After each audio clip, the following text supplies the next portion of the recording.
Assalamu alaikum wa rahmatullahi wa barakatuhu and welcome to Spotlight. Data retention laws have passed federal parliament with both the Labour and the Liberal parties voting for the legislation in the Senate. These laws will regulate and force telecommunications providers to store data records of phone calls and internet use for 2 years and allow security agencies unprecedented access. The General Counsel for the United States National Security Agency has publicly stated that metadata absolutely tells you everything about somebody's life. To discuss the passing of the data retention laws and their implication, I have with me in the studio the President of the Muslim Legal Network, Zaahir Edries. Welcome to the show. Thanks for having me. Assalamu alaikum.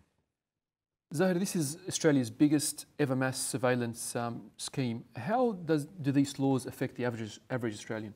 Well, what this legislation does is it forces your internet service provider, so Telstra or Optus or Vodafone, anyone who you get your internet through, either at home or your mobile phone as well. Or your mobile phone, exactly.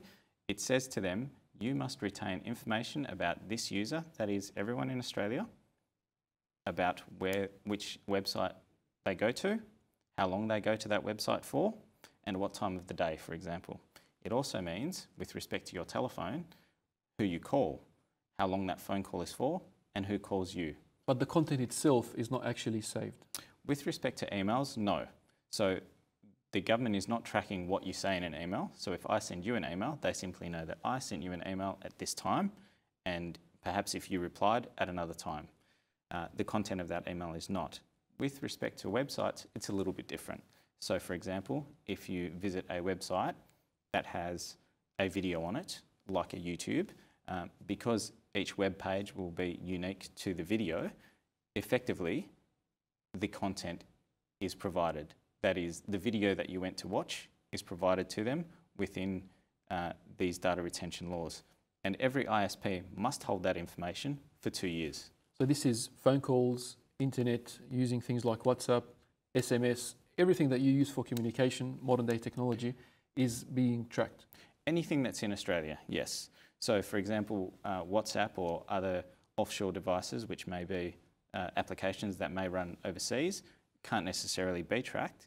However, your general phone use, your text messages, so the time a text message went, that will also be tracked, yes. And who will have access to this data?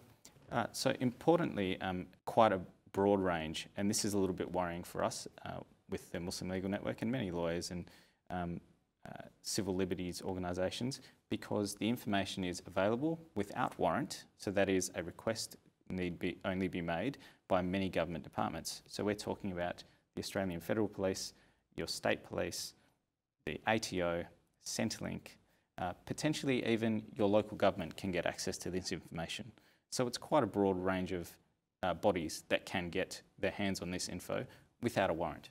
And we've read that this data can be used in court cases, family litigation, and things as such as well. Yes, potentially. An insurance company or a bank, for example, may need to track down whether or not you had a certain amount of information or you know, were in a particular location at a particular time. That is now available because the geolocation is also captured as a part of that metadata. Now, should Australians change their usage behaviour on social media, for example? A lot of people have said, if you don't have anything to hide, why worry about this legislation? What do you think about that? Well, the issue becomes, Malaz, is social media, for example, is a choice people make. We choose to put our personal information online if we so wish. This legislation, there is no choice. Your information is retained, it is stored, and it is available for government agencies and non-government agencies to access where it is appropriate or inappropriate. Now, Australian Muslims are quite concerned about what's happening overseas in conflict zones such as Syria and the Middle East, and they tend to watch online videos to catch up on the latest of what's happening in the conflict zones. How can this type of viewing these type of videos implicate people with these new data retention laws? I think that's a really important point to look at. Looking at a video should not automatically implicate someone in a potential criminal activity. The issue becomes simply having that information tracked could potentially make it easier for, in conjunction with the existing suspicion type anti-terror laws, for it to look like someone who is simply inquiring about the welfare of family members overseas are engaging in some sort of act that they shouldn't be. You may also lose the context of what a email is just by looking at the metadata, that is where it came from, who they sent it to, and at what time it was sent. Without knowing what was said in that email, it may be a little bit odd to understand what the intent was behind it. Similarly, why you're looking at a video as you described. Right, now, there has been quite a bit of focus on journalists and how these particular laws implicate journalists. What are your thoughts on this? It's quite important. What many journalists have raised is that there is a difficulty in protecting sources and protecting the sources of their investigative journalism, for example. There has been a slight amendment which requires, under certain circumstances, that a policing agency will actually require a warrant to protect the information of those sources. I don't think that really goes far enough. What the legislation unfortunately does is it almost scares the whistleblowers, people who are concerned about internal government wrongdoing. And there has been some reports of the AFP accessing some of this data to use against journalists. Most recently, there was some information that came out of the detention centres, and that the AFP has said was retained,